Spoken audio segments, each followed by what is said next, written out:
Those with phones near. Twesimye okuba nga tuli ffenna ku munyenye eggwanga amannya n'eddoboozi Othman Ssempebwa okuba nga nkutusako akanyumiro kaffe kano ak'omututumuvu. Before me is a gentleman who is going to be talking to us about hiking. Recently we had a hiking in Muhabura. We had a lot of challenges. Some of us didn't know what is required for someone to do hiking. What preparation does one need to do hiking? What requirements does one need to do hiking? What kind of food does one need to carry or does one need to eat? Before me is a gentleman who is going to be talking to us about something very simple but a difficult job to handle. We have a lot of mountains around Uganda. Many people have hiked and there are some challenges that have been found. They have faced exactly.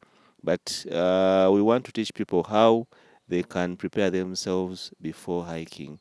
So that they can have a successful tour, a successful safari for their hiking. Good morning. Good morning. Let me help you with this. Your names? I am MUTHAHINGA Moses. I work with Rwenzori Mountaineering Services, a community organization that has been operating on the Rwenzori Mountains for more than 40 years. And they have been giving hiking services to our clients, both foreign and local, who are interested in nature, hiking to the peak. And we all know that the highest point in Uganda is on the Rwenzori Mountains, which is... Before you go into that, I want you to first introduce yourself from the beginning, who Moses is, where did Moses start from, up to where he is right now. Like I have said, Moses is my name, and I work with Rwenzori Mountaineering Services as a chair currently, and I have been there personally for quite a number of years, working as a porter who carries luggage from for the clients from the lower part up to where they are interested to reach. And some of us have benefited by getting school fees to go to school. And that's why I also decided to come back and give back to my community. And also other people could also help their children go to school. Rwenzori is a rich place that is well versed with all nature activities that someone would be interested in doing. And we all know that it has the highest point in Uganda, which is 5,109 meters above sea level. And it is always conquered by only the strong and the enthusiasts. And I have personally been to the peak more than 5 times. And I, of course, still encourage the others because the guys always call it the mountain for the strong. So, but even the others can try their luck because the work of the guides is to help them move at their pace and reach their point of interest. But of course, Rwenzori Mountaineering Services operates along the central trail on the Rwenzori. There are other trails managed by other people, around 2 or 3, but ours is has been the old trail and the easier, shorter route to the peak. It takes you 7 days, 6 days to make a circuit, and you will have reached the highest point. And we give accommodation. We have houses in the mountain that are wooden for the comfort of the clients. And we also provide food to the clients all the 6 days. Then, of course, we carry the luggage of the clients. Of course, there are clients who come and say, we are strong, but when they reach somewhere, they say, no, you come and help us. Then, of course, the other service we give is a nature walk. There are people who are not interested in going to the peak, but they want to enjoy the nature, like the first lake in the mountain, the second lake, or the second camp. They could be interested in a certain vegetation. So all that we do. And then we also carry out transfers. There are people who want to be picked from where they are to our base and then hike and then be taken back to that place. So we also do it.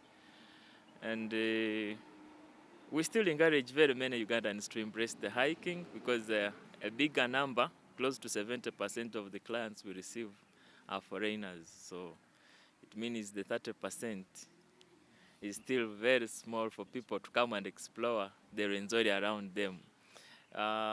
There's a kind of feeling you develop when you reach the peak. Well, it is a hectic activity, but when you reach there, if I was your guide and asked you, you said we should go back. Now, how are you feeling? And you feel as if you are regaining strength when you have gotten there. I have not seen people get there and leave without taking a picture. And some people are very much eager to get to a network place so that they can share one of the pictures they have taken from the peak. But besides going to the peak, of course, there are other activities someone can do in the mountain, not necessarily the peak. Because like we have, currently we are promoting a 1 night, 2 days mountain hike to the first lake in the mountain, that is Lake Mahoma. That is for everyone. You hike, you sleep there, you wake up one morning, 30 minutes, you walk to the lake, come back for your breakfast and come out of the mountain the following day. Many Ugandans are embracing this because it doesn't require a lot of strength to get there. So basically, you're talking about your experience. Where did the passion come from?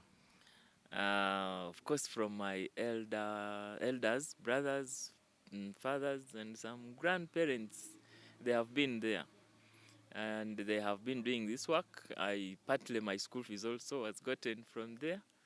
And of course, I have seen other people going to other mountains. I have personally tried Kilimanjaro, but Rwenzori remains quite challenging compared to these other mountains. I also tried Mount Kenya. You still can't compare it with Rwenzori. Rwenzori is quite challenging. Though people come thinking that it's just like the mountains, they have been hiking. And that's why we still encourage many people to come and try the challenge. It is called a mystical challenge, and it is also recorded as a World Heritage Site by UNESCO. It is one of the pride that Uganda has. And we are trying to encourage very many people to come and try the hike, at least to a level that they can. Yeah. Yeah, talking about the hiking, what are some of the precautions someone should put in place before doing any hike? Yeah, of course, to begin with is preparing your mind. Just say, I am going to hike. It doesn't, you are not going to use any means of transport. It will basically be your foot and your strength to carry your personal bag with your water and maybe some packed food. But the other luggage is carried by other people. And of course, you have a guide. When you have prepared your mind, then of course you will consult us, you will book with us, and then we tell you the other requirements. If you are interested in the peak, it means there are other requirements you would need to have. Let me say the outfits, what you need to put on. We will recommend, of course, climbing gear like the rain jackets, rain trousers, then of course the boots. Of course, some areas are swamp, even in the mountain. Then, of course, when you are hiking, we recommend climbing boot, the crampons, the ice axe, then, of course, the helmet, the rope. These ones would also help you when you reach the glacier part. There, you don't have to step with your boots. It basically requires the crampons to enable you to walk. Then the ropes, of course, for safety, and the helmets, and the ice axe. The guide will tell you how you will use it. Sometimes the training is just instant. When you reach there, he tells you the basics, and then he fits you. And then he says, okay, as I tell you to step, you will step. So you have to move at his pace, and he also has to move at your pace because he looks at your capability. And that is their work, to make sure that you achieve exactly what you wanted. It looks a very expensive item because of the gears that you've been explaining. What does it take to have this? Yeah, it looks expensive, but most of these equipments, we have them at our base. So for you, you come with your basics, the trousers, the fittings, the jackets. Then when you reach there, we give you these other requirements that you would use there. They are not sold on open market.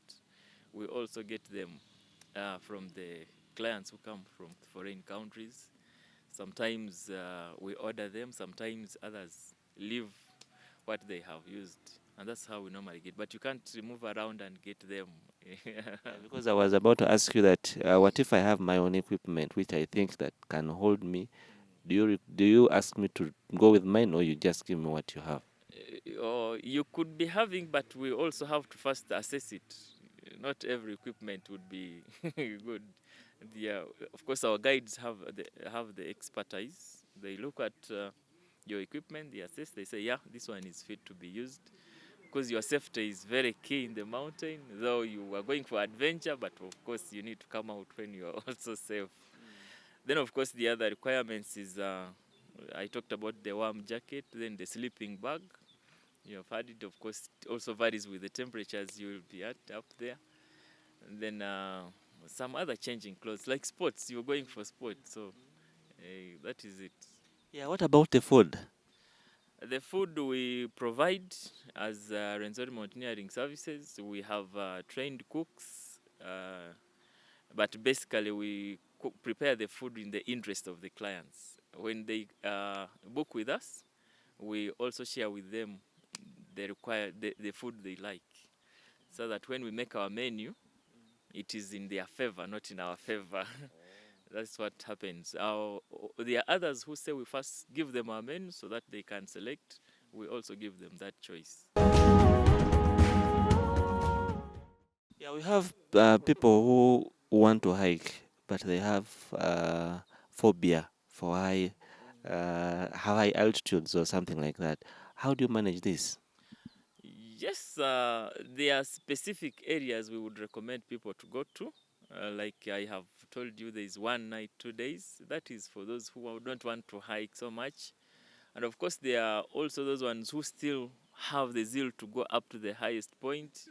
But there are other effects that they can develop, let's say the altitude sickness. The guides know that you are developing it, and then they help you. They are trained to do this. We have trained them to do rescue, first aid. So when you are there, you are in the safe hands, because that is their role, that's their work they do. So in case of any emergency, they are there to help you. Yeah, let's talk about the emergencies. Hiking Rwenzori, Mohavula, Sabinyo, Gahinga. What are some of the experiences you've gone through? And the experiences is, of course, altitude sickness. The guides will realize that someone needs to be taken back. You know, with altitude, the lower you keep going, then you begin recovering. The higher you keep going, because you're getting more weak. Then, of course, there are other rare cases of when you hit your knee on the stone or on the rock, you can't move anymore. Then, of course, the guides will come and help you. We also have rescue racks in every camp. So the guys will pick it. If you can't walk by how they are helping you, they will run to pick it, put you on as the stretcher, then they push you out. And when you reach out, we also have a medical facility managed by the organization where we give first aid. Sometimes we also have mobile doctors who would go with you in case it is a big group. We can't just leave them to go. Something can happen, so we recommend they have at least someone who has the basics in medic. So far, if we are to hike, what is the recommended number of people you're supposed to go with? Currently, we can accommodate 40 in every camp. Yeah, but we have set up a master plan of building more houses so that we can have a bigger number.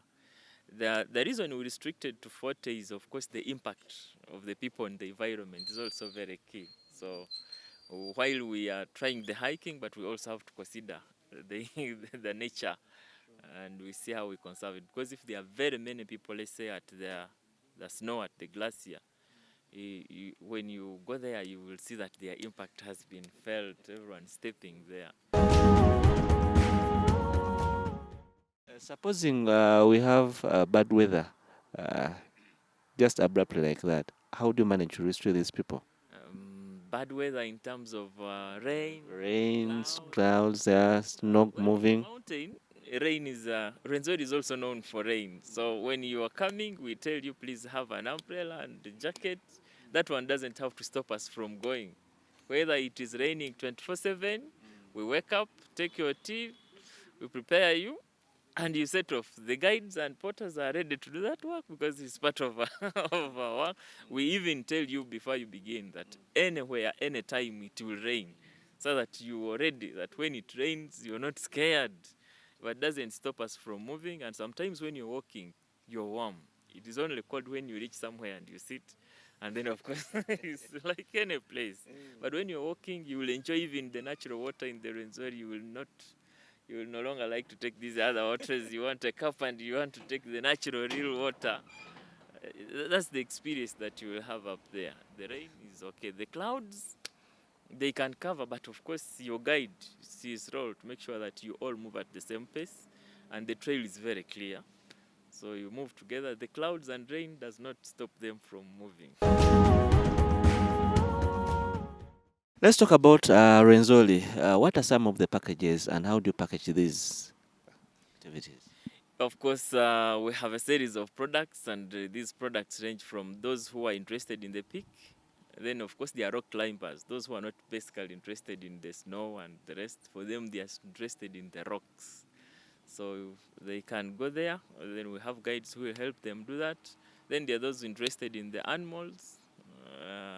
Then there are those interested in the plants. Then, of course, there are those interested in the rivers, lakes. And of course, the other bit that I never talked about is Rwenzori is known for the water. It keeps on flowing. People don't imagine having a number of lakes in the mountain. So when you tell them there are several lakes, they are not imagining, they are not even believing in a mountain having lakes. So rivers, the rivers that even cause floods in the mountain. So you look at this happening. So then, of course, the other packages we sell are those who would like to go and have their celebrations. It could be like a birthday, and someone wants to have it in the mountain. We have had those people. We prepare it time. Then there are those who also want to celebrate their marriage anniversaries in the mountain away from the network area. We also plan these. Then, of course, some people have come for honeymoon. Yeah, though they are very few because honeymooners always like to be in the simplest places. But there are those who are real mountaineers. They always want to have it up there. We have had all those packages that we sell. Then, of course, there is also community activities. Besides going to the mountain, there are those interested in the community, staying with the people, living with them, enjoying their culture, their music. Of course, how our people prepare the food, how do they do the farming. We have also had those clients who come to stay with us basically for that. Then maybe the other bit I never talked about is that we also operate a safari lodge, yeah, close to the base near the gate of Mehonga going to the mountain. So there are clients who say we give them transfer, we accommodate them in and out of the mountain and take them back. So these packages, we sell them. Then besides the mountain, we also, with our cars, we also transfer some clients to other national parks of their interest. Someone may say, I don't want to use different cars all through my travel in Uganda. So we do it. We have guides in the savannah and also in the mountain. Of all the mountains, Elgon, Gahinga, Sabinyo, and the rest, for someone who is starting hiking, which one would you recommend? Of course, for beginners, they can begin with Sabinyo. Yes. Why Sabinyo? Because it looks more with so many ladders going up into heaven. It is friendly. It's friendly, and the weather is not so bad, and there are ladders. Yes. Unlike the Rwenzori where you have to keep trying every other step of foot, but government through Uganda Wildlife Authority is also trying to improve the mountain by putting ladders into the most difficult places, and also walkboards in the most swampy areas. There are areas where we would step and your foot goes in, you even leave your gumboot in the mud. But currently, UWA is trying to help in making walkboards along these very difficult places. and also is constructing rest houses in the middle of every camp, so that when you reach there and you want to have your packed lunch, you can have it from a shelter. Relax and ease yourself, then continue with the trek up to the camp where you're going to sleep. Then Rwenzori Mountaineering Services has 6 camps in the mountain. That's why we call it 7 days a hike, and it makes a circuit. You don't come the same way you went to the mountain. That's why we call it coming Rwenzori where, Mountain where do we Services. start from and where do we end from? That coming now. So the 6 camps, we start at the base, our safari lodge, that is Rwenzori Mountaineering Services Safari Lodge Mehunga. Then we prepare your hike in the morning at around 8, 9. You start hiking to our first camp in Nyabitaba. This camp is almost at the center. When you make a circuit, you live through that trail and then come back to the same base. Then you come out. So it is at the center, that first camp near Lake Mahoma, which I was talking about. Then, of course, our second camp is John Mate. It is named after one of our old mzeis who spearheaded the mountaineering, working with Mountain Club of Uganda by then. He was called Mzee John Mate. So members rewarded him by by naming it after him. Okay. Then, of course, we have a third camp, which is Bujuku. Then from Bujuku, you go to Elena Hut. Elena Hut, that is where you leave your other things to climb the peak. You can go to the peak and come and pass through Elena. You go and sleep at Kitandara Hut. Or if you are too tired, we will sleep again at Elena. But normally we recommend that after the peak, you can continue to Kitandara. It's not, it's just 2 hours walk. Then from Kitandara, we have Gayoman. Gayoman, then you back to Nyabitaba, and then you exit the mountain. So on average, how many Ugandans do you get in particular for this activity? Like I said, close to 30% of our clients we receive, but a big number is the students. The students, and normally they don't go to the peak. A good number of them come for 1 night, 2 days, or 2 nights. High school students only come in for a day. Only university students, maybe those ones doing research, are some of the ones who would come and stay in longer. But these ones who come for adventure, we have very few, majorly the working class, those who always want to come and hike with their friends. Those are very few. A bigger number still of the Ugandan clients are students. High school students, many, they go in 1 day and come out 2 days, they come out. Then, of course, university students who are doing partly research. Yeah. Yeah, we've had the challenge of COVID since last year. How has this affected hiking? COVID, man, has affected just like every business. Tourism was badly hit, and specifically hiking, because hiking requires a big number of people. It's like you would be one client, but you find that around you are more 6, 8 people, the ones to carry your luggage, the guide. So it has not been easy that even clients would not come. It's only these days that people are now beginning to show green light of coming to spend their time there after this lockdown and COVID. And we are also running promotions for this to encourage many Ugandans. Like if we have a group of Ugandans more than 5, we subsidize to see that we are encouraging them to keep coming. And that's why we even developed up the package of 1 night for those working. There are people who don't want to spend more days because they will be required at their places of work, but a weekend works for them. They come Friday, Saturday they go in, Sunday they are out and back to their homes, then Monday back to their work. So that's why we are trying to promote this so that even the working class can embrace the hiking. Yeah, as we finalize our interview, what do you have for Ugandans in particular, and anyone who wants to do hiking? Yeah, I would like to encourage everyone to go adventure, to try and travel. It is a therapy. It's a therapy. It's not for only the whites or let's say the foreigners that would do this. Let us also know what is around us. It is very important. The good thing is that UWA is trying to subsidize prices for the locals to encourage them for local tourism.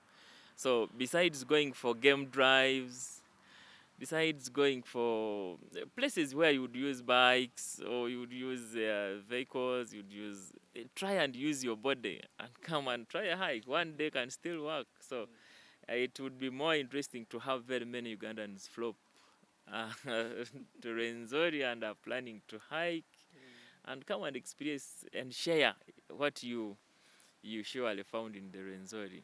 It's a good place to be in. Well, the naturality. When you are there, there's a feeling that you have.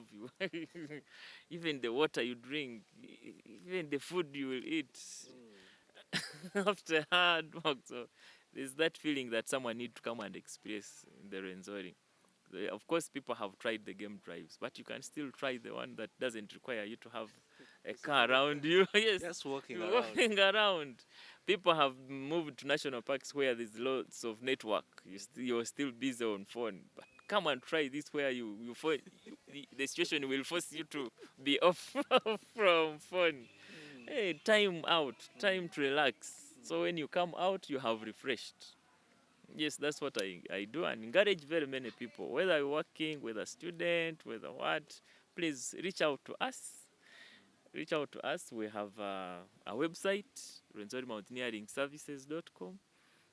Of course, we have a Facebook account, Instagram, with the names of Rwenzori Mountaineering Services. Of course, we have a reservation office with a telephone contact that is on WhatsApp, that's 24/7. They are always online. You're very free to ask us for any information. We will be there. Thank you very much. I guess that has been a very useful information for us. People who want to hike, people who want to learn how to do things, people who want to travel and enjoy our country, Uganda. I guess that has been a wonderful interview with us, Mr. Moses, Thank you so much. the hiker. I'll just call you that Moses, the hiker. Please come and Maybe. try it. True, exactly. I'm going to come and try Rwenzori Maybe because I will be your guide when you come down. exactly. Stay tuned for more programming. Goodbye.